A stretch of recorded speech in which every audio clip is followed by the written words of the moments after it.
Hello friends, welcome to my YouTube channel HRJS classes में आप सभी लोगों का स्वागत है। तो चलते हैं, स्टार्ट करते हैं डेली करंट अफेयर्स क्लासेस। ठीक है, तो अभी ठंड बढ़ता जा रहा है और लोगों को आलस बहुत आता है, पढ़ाई करने का कम मन करता है। लेकिन फिर भी क्या करेंगे, हम रजाई के अंदर से ही पढ़ाई करेंगे, लेकिन करेंगे। चलिए स्टार्ट करते हैं, लेट्स स्टार्ट। ठीक है, तो देखते हैं पहला नंबर क्वेश्चन कौन सा है।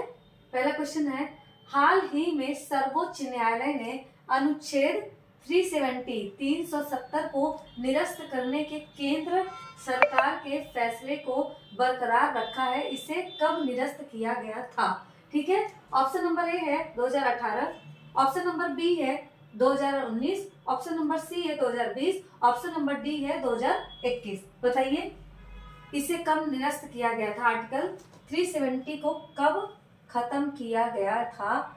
शायद से आप लोगों को याद होगा, क्योंकि ये मुद्दा जो था बहुत ही गर्म मुद्दा था उस वक्त का। तो आप बताइए कि आर्टिकल 370 को कब खत्म किया गया था और ये आर्टिकल कहाँ का है, स्पेसिफिकली कहाँ के लिए बनाया गया था, ये भी आपको बताना होगा। बताइए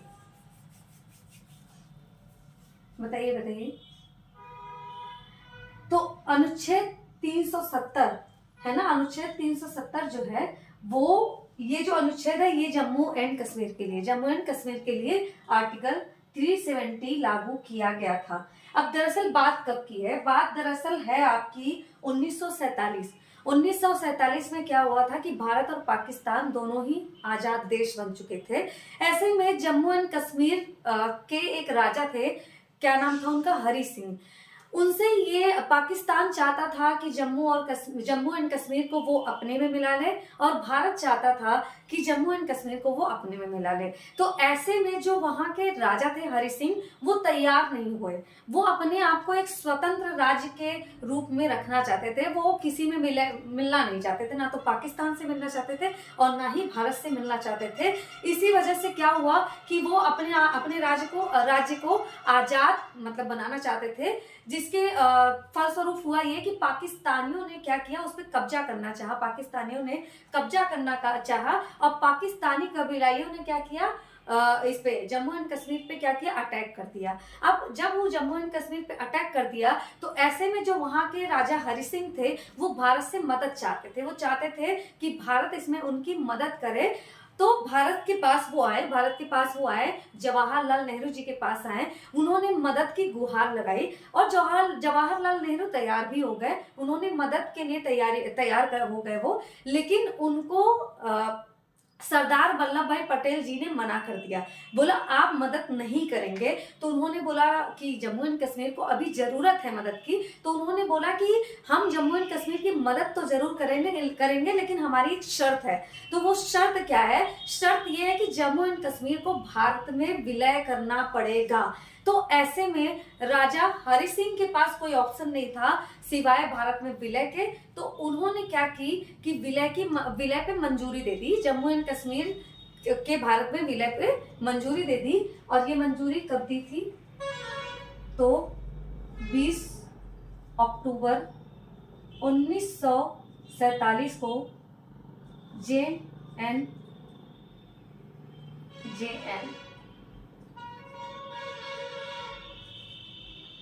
के को भारत में विलय, ठीक है, भारत में क्या किया गया, विलय कर दिया गया। ठीक है, अब इसके बाद होता यह है कि जम्मू एंड कश्मीर को भारत में विलय तो कर लिया गया, लेकिन जम्मू एंड कश्मीर के कुछ नेताओं की ये मांग थी कि यहाँ के जम्मू एंड कश्मीर के लिए कुछ विशेष प्रावधान होंगे। मतलब कहने का मतलब ये कि भारत के जो अदर राज्यों को भारत के संविधान के अनुरूप ही चलना पड़ता है, लेकिन वो सारी चीजें जम्मू एंड कश्मीर पे लागू नहीं होगी। इसकी वजह से क्या हुआ कि आर्टिकल 370 बनाया गया। आर्टिकल 370 बनाया गया। अब आर्टिकल 370 में क्या था, आर्टिकल 370 में क्या था, जम्मू एंड कश्मीर के लिए विशेष प्रावधान किए गए थे, है ना, जम्मू एंड कश्मीर के लिए विशेष प्रावधान किए गए थे। कहने का मतलब ये है कि वो भारतीय संविधान के अनुरूप नहीं चलना चाहते थे, इसीलिए जम्मू एंड कश्मीर के लिए विशेष प्रावधान किए गए, विशेष प्रावधान, विशेष प्रावधान, ठीक है, विशेष प्रावधान किए गए। इसके बाद एक और आर्टिकल जोड़ा गया, आर्टिकल कब जोड़ा गया, ये जोड़ा गया था आपका 1949 में, 1949 में। ये जो विशेष प्रावधान किए गए थे कब किए गए थे, 1949 में किए गए थे, ठीक है, विशेष प्रावधान 1949 में किए गए थे। अब इसके बाद होता ये है कि 1954 में आर्टिकल 35 का ए जोड़ा गया, 35 का ए जोड़ा गया, ठीक है। 1954 में क्या होता है कि आर्टिकल 35 का ए जोड़ा गया। इसमें यह हुआ कि यहाँ पे कौन कौन रह सकता है, यहाँ पे कौन कौन रह सकता है, यहाँ पे कौन कौन रह सकता है, यानी स्थायी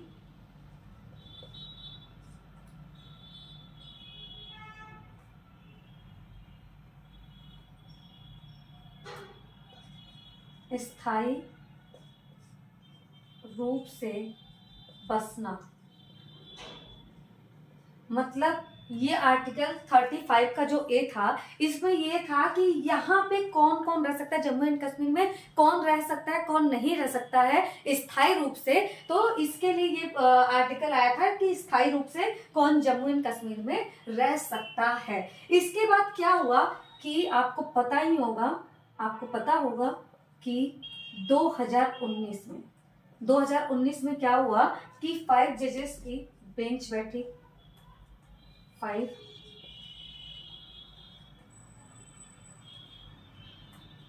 5 जजों की बेंच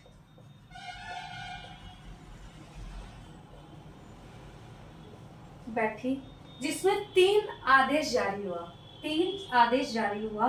कब कब जारी हुआ, 5 अगस्त 2019, 6 अगस्त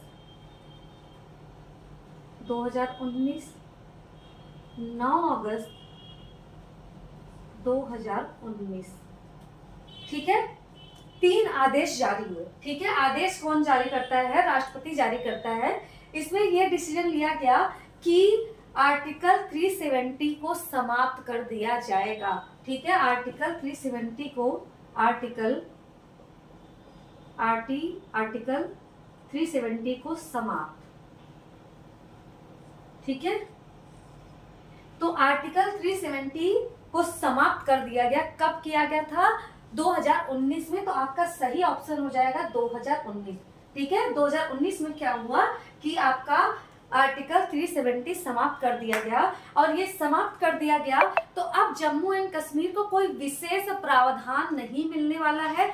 अब जम्मू एंड कश्मीर के लोगों को भारतीय संविधान के अनुरूप ही चलना पड़ेगा, इसीलिए आर्टिकल 370 समाप्त कर दिया गया। और इसके तहत एक और चीज हुई कि अभी तक JNK क्या था, जम्मू एंड कश्मीर एक राज्य था, अब वो एक यूटी बन गया, यूनियन टेरिटरी बन गया, केंद्र शासित प्रदेश बना दिया गया इस आर्टिकल के समाप्ति के बाद, ठीक है। ये रहे आपके कुछ महत्वपूर्ण एडिशनल इंफॉर्मेशन। तो चलिए क्वेश्चन नंबर 2 देखते हैं। क्वेश्चन नंबर 2 क्या है, S&P ग्लोबल की एक रिपोर्ट के अनुसार रिजर्व के आधार पर LIC का वैश्विक स्तर पर कौन सा स्थान है, ठीक है। S&P ग्लोबल की एक रिपोर्ट के अनुसार रिजर्व के आधार पर LIC का वैश्विक स्तर पर कौन सा स्थान है। ओफ सिट,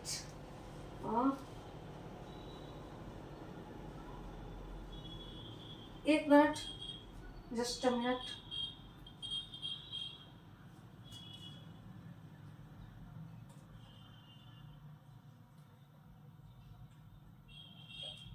फर्स्ट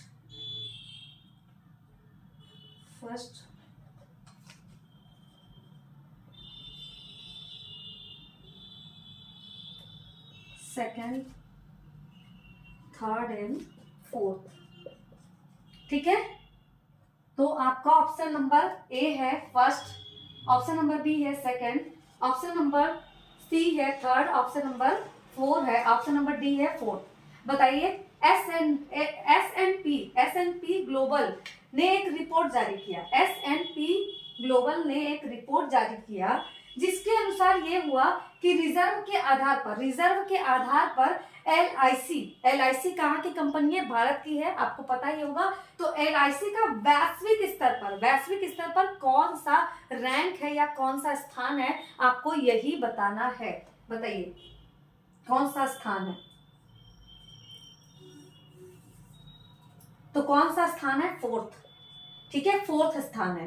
ठीक है, तो कहने का मतलब ये है कि एस एन पी ग्लोबल ने एक रिपोर्ट जारी किया। ठीक है, ने एक रिपोर्ट जारी किया, उसके अनुसार ये था कि रिजर्व के आधार पर एलआईसी, जो भारत की कंपनी एलआईसी है, उसका वैश्विक स्तर पर कौन सा स्थान है, यही आपका क्वेश्चन था। तो कौन सा स्थान है? चौथा स्थान है, यानी फोर्थ रैंक है। और फर्स्ट पे कौन है?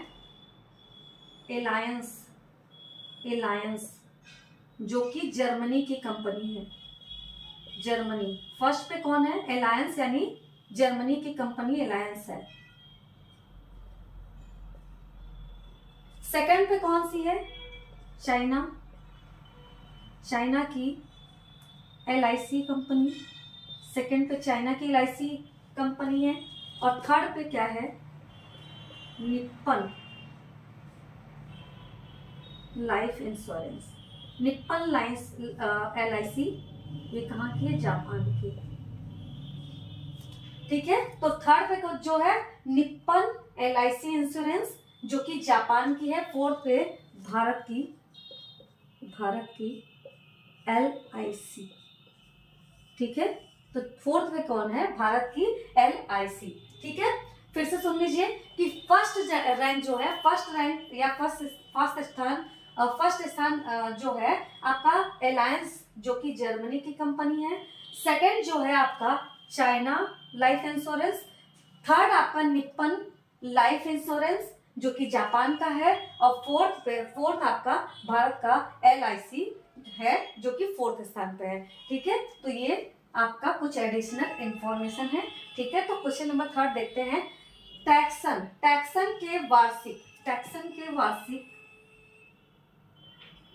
के वार्षिक रिपोर्ट के अनुसार भारत को वैश्विक स्टार्टअप फंडिंग रैंकिंग 23 में कौन सा स्थान मिला है? ठीक है, फिर से सुनिए, टैक्सन के वार्षिक रिपोर्ट के अनुसार भारत को वैश्विक स्टार्टअप फंडिंग रैंकिंग 23 में कौन सा स्थान मिला है?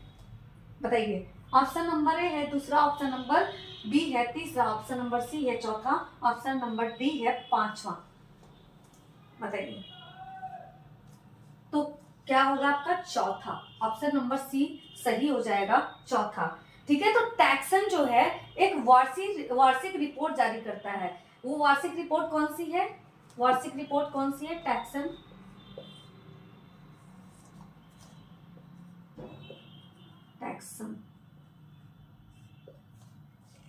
वार्षिक रिपोर्ट, कौन सी वार्षिक रिपोर्ट है आपका? वैश्विक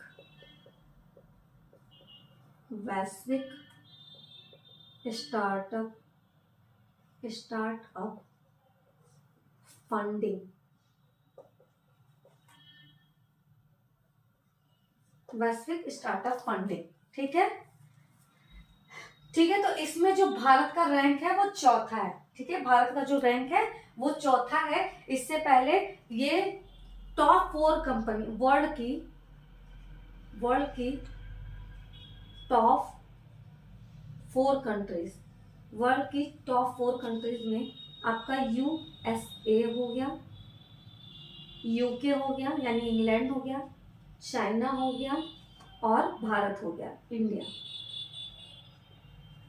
ठीक है। तो आप देख सकते हैं कि पहली रैंकिंग किसकी है, यूएसए, दूसरी यूके यानी इंग्लैंड की, तीसरी चाइना और भारत चौथे नंबर पे है। ठीक है। तो जो टैक्सन वो क्या करता है कि वार्षिक रिपोर्ट जारी करता है, जो कि वार्षिक रिपोर्ट कौन सी है, वैश्विक स्टार्टअप फंडिंग। ठीक है, वैश्विक स्टार्टअप फंडिंग रैंकिंग, जिसमें वर्ल्ड के टॉप 4 कंट्रीज है, जिसमें आपका यूएसए हो गया, अमेरिका, यूके, इंग्लैंड, चाइना, तो चाइना ही है, और इंडिया। ठीक है। तो इंडिया चौथे नंबर पे है, चौथे रैंक पे है। ठीक है। तो देख लीजिए आप लोग अच्छे से, अगर आपको नोट डाउन करना है तो नोट डाउन भी कर सकते हैं, कर लीजिए। तब तक मैं पानी पी लेती हूँ।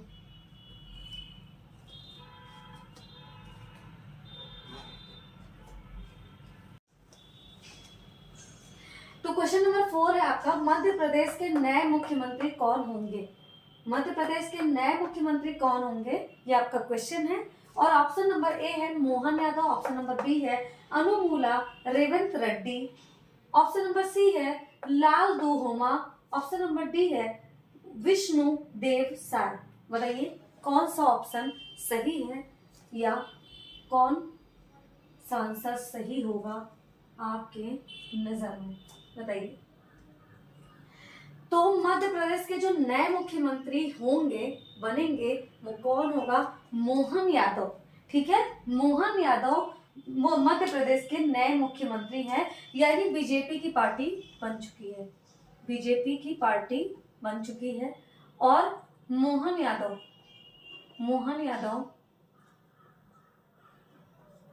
क्या सीएम बनेंगे, है ना, मोहन यादव सीएम बनेंगे। अब आप सोचेंगे कि पार्टी तो बीजेपी की है, पार्टी तो बीजेपी की ही पिछली बार भी थी और इस बार भी है, लेकिन सीएम बदल गया है। ठीक है, सीएम बदल जाएगा, तो शिवराज चौहान के स्थान पे कौन आएंगे, मोहन यादव। कौन आएंगे, मोहन यादव। तो मध्य प्रदेश के जो नए मुख्यमंत्री होंगे कौन होंगे, वो मोहन यादव होंगे। इसके बाद देखिए, आप ये नाम भी सुने होंगे रेवंत रेड्डी। तो रेवंत रेड्डी जो है वो कहाँ के, तेलंगाना के मुख्यमंत्री है, रेवंत रेड्डी तेलंगाना के मुख्यमंत्री हैं। इसके बाद देखेंगे लाल दुहोमा कहाँ के मुख्यमंत्री हैं, तो मिजोरम के, लाल दुहोमा मिजोरम के मुख्यमंत्री हैं। और विष्णुदेव साय कहाँ के मुख्यमंत्री हैं, तो कहाँ के, छत्तीसगढ़ के हैं। और आपको मैंने बता दिया कि मुख्यमंत्री को जो शपथ दिलाता है वो कौन दिलाता है, राज्यपाल दिलाता है। ठीक है। अब क्वेश्चन नंबर 5 देखते हैं। क्वेश्चन नंबर 5 ये है, महिला प्रीमियर लीग 2024 की नीलामी में सबसे महंगी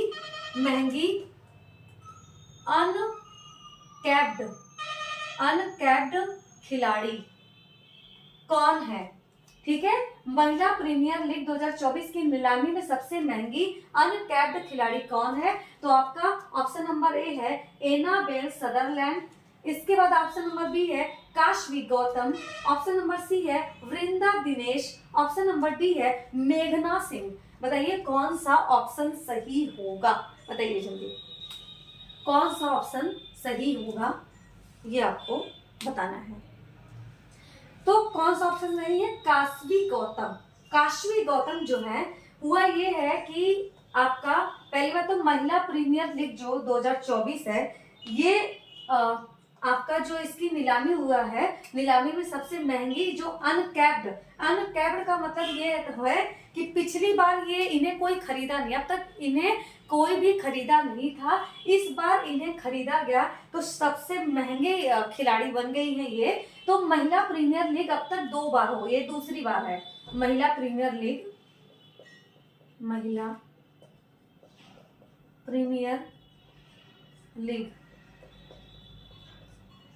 दूसरा संस्करण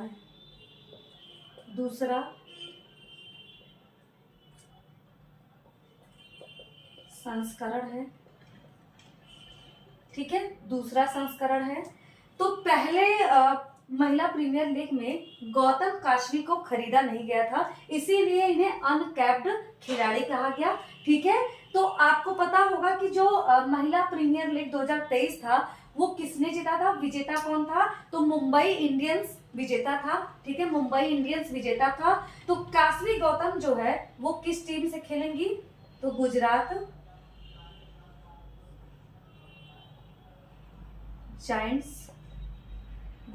जायंट्स खेलेंगी और इन्हें 2 करोड़ में खरीदा गया। 2 करोड़ में खरीदा गया। किससे? कास्वी गौतम को खरीदा गया 2 करोड़ में। और ये सबसे महंगी प्लेयर बनी महिला प्रीमियर लीग 2024 की। ठीक है, और ये गुजरात जायंट्स की तरफ से खेलेंगी। ठीक है, अब देखते हैं question number 6। Global partnership on artificial intelligence शिखर सम्मेलन 2023 कहाँ आयोजित होगा? फिर से सुनिए, global partnership on artificial intelligence शिखर सम्मेलन 2023 कहाँ आयोजित होगा? ऑप्शन नंबर ए है नई दिल्ली, ऑप्शन नंबर बी है बेंगलुरु, ऑप्शन नंबर सी है सूरत, ऑप्शन नंबर डी है पुणे। बताइए कौन सा ऑप्शन सही होगा? तो कहाँ आयोजित होगा global partnership on artificial intelligence? इसको शॉर्टकट में हम बोल सकते हैं GPAI। GPAI 2023। ठीक है, तो GPAI यानी global partnership on artificial intelligence शिखर सम्मेलन। ठीक है, तो कहाँ आयोजित हुआ? नई दिल्ली में। नई दिल्ली में कहाँ पे? दिल्ली में कहाँ पे? भारत मंडपम में। यहीं पे आपका G20 भी आयोजित किया गया था। ठीक है, अब देखिए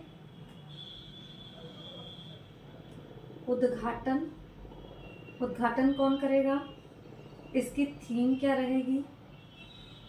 तो उद्घाटन कौन करेगा? उद्घाटन PM करेंगे। PM उद्घाटन करेंगे। ठीक है, और थीम क्या है? सार्वजनिक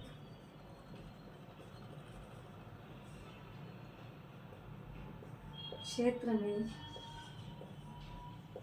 AI को बढ़ाना। ठीक है, तो देखिए जो आपका global partnership on artificial intelligence शिखर सम्मेलन है वो कहाँ पे आयोजित किया जा रहा है? नई दिल्ली में। नई दिल्ली में कहाँ पे? भारत मंडपम में। नई दिल्ली में कहाँ पे? भारत मंडपम में। ठीक है, अब उद्घाटन कौन कर रहा है? PM मोदी इसके उद्घाटन करता है। और इसकी थीम क्या है? सार्वजनिक क्षेत्र में AI को बढ़ाना, यानी पब्लिक सेक्टर में AI को, आर्टिफिशियल इंटेलिजेंस को बढ़ावा देना इसकी थीम है। ठीक है, अब क्वेश्चन नंबर 7 देखते हैं। क्वेश्चन नंबर 7 क्या है? हाल ही में गुवाहाटी मास्टर्स बैडमिंटन टूर्नामेंट 2023 में महिला डबल्स का खिताब किसने जीता है? फिर से क्वेश्चन सुनिए, हाल ही में गुवाहाटी मास्टर्स बैडमिंटन टूर्नामेंट 2023 में महिला डबल्स का खिताब किसने जीता है? और आपका ऑप्शन क्या है? ऑप्शन नंबर ए है अश्विनी पोनप्पा एंड तनिषा क्रेस्टो। इसके बाद ऑप्शन नंबर बी है सुंग सुओ एंड यू सियन। ठीक है, ऑप्शन नंबर सी है ललिन रात and Ashwini Ponnappa. Option number D है तनिषा क्रेस्टो एंड सुंग सुओ। बताइए कौन सा ऑप्शन सही होगा?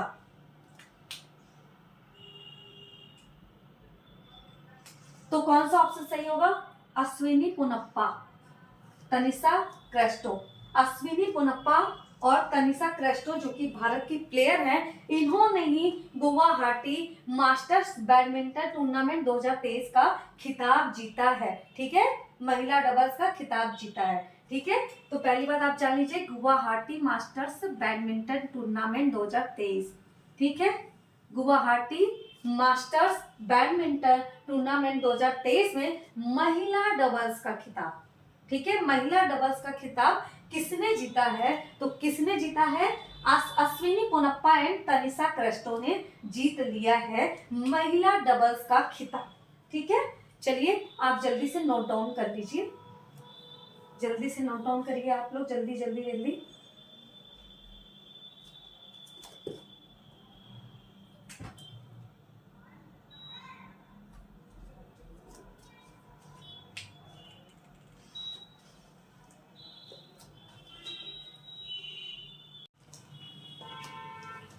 तो क्वेश्चन नंबर 8 जो है आपका, क्वेश्चन नंबर 8 क्या है? क्वेश्चन नंबर 8 है हाल ही में अंतरराष्ट्रीय पर्वत दिवस 2023 कब मनाया गया? ठीक है, हाल ही में अंतरराष्ट्रीय पर्वत दिवस 2023 कब मनाया गया? तो कब मनाया गया बताइए आप लोग? तो 11 दिसंबर को मनाया। कब? 11 दिसंबर को। तो इसकी शुरुआत कब हुई थी? शुरुआत कब हुई थी? 11 दिसंबर जो 2023 से इसकी शुरुआत की गई थी। ठीक है, 11 दिसंबर 2023 से इसकी शुरुआत की गई थी। किसके? अंतरराष्ट्रीय पर्वत दिवस मनाया जाने लगा। कब से? 11 दिसंबर 2023 से। ठीक है, अब अगला क्वेश्चन है हाल ही में भारतीय सेना ने कारगिल युद्ध की जीत के उपलक्ष्य में ऑनर रन का आयोजन कहाँ किया? ठीक है, आयोजन किया है, बताइए। क्वेश्चन फिर से सुनिए, हाल ही में भारतीय सेना ने कारगिल युद्ध की जीत के उपलक्ष्य में ऑनर रन का आयोजन कहाँ किया है? बताइए। ऑप्शन नंबर ए है आपका लद्दाख, ऑप्शन नंबर बी है उत्तराखंड, ऑप्शन नंबर सी है Jammu and Kashmir, option number D है नई दिल्ली। तो बताइए कौन सा आंसर सही होगा? बताइए तो कौन सा सही होगा? नई दिल्ली। अब आप ये मत सोचिएगा कि लद्दाख हम लगाते नहीं। ऑनर रन की शुरुआत कहाँ, आयोजन कहाँ हुआ है? नई दिल्ली में हुआ है। और इसके शुभारंभकर्ता कौन है? शुभारंभ किसने किया? तो मनोज पांडे ने किया, जो कि थल सेना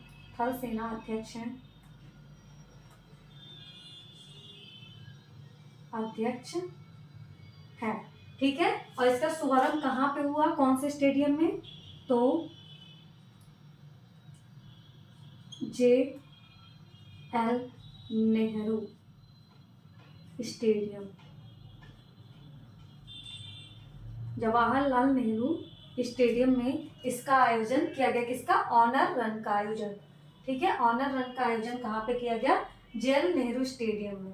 ठीक है, अब क्वेश्चन नंबर 10 देखिए। क्वेश्चन नंबर 10 है हाल ही में केंद्रीय मंत्री निर्मला सीतारमण ने कृष्ण बेली संगीता निरजनम का उद्घाटन कहाँ किया? क्वेश्चन फिर से सुनिए, हाल ही में केंद्रीय मंत्री निर्मला सीतारमण ने कृष्ण बेनी संगीता निरजनम का उद्घाटन कहाँ किया है? आपका ऑप्शन नंबर ए है केरल, ऑप्शन नंबर बी है Andhra Pradesh, option number C है तमिलनाडु, ऑप्शन नंबर डी है कर्नाटका। बताइए ऑप्शन नंबर डी है कर्नाटक। बताइए कौन सा सही होगा आंसर? तो आपका आंसर सही होगा कौन सा? आंध्र प्रदेश। आंध्र प्रदेश आपका सही आंसर है। आंध्र प्रदेश के विजयवाड़ा में इसका उद्घाटन किया गया। ठीक है, उद्घाटन किसने किया? तो निर्मला सीतारमण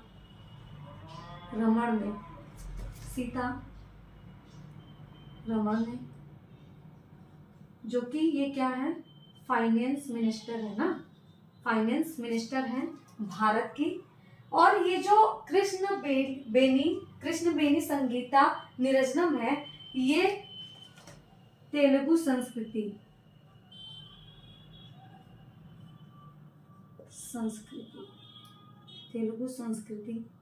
को बढ़ावा देने के लिए सांस्कृतिक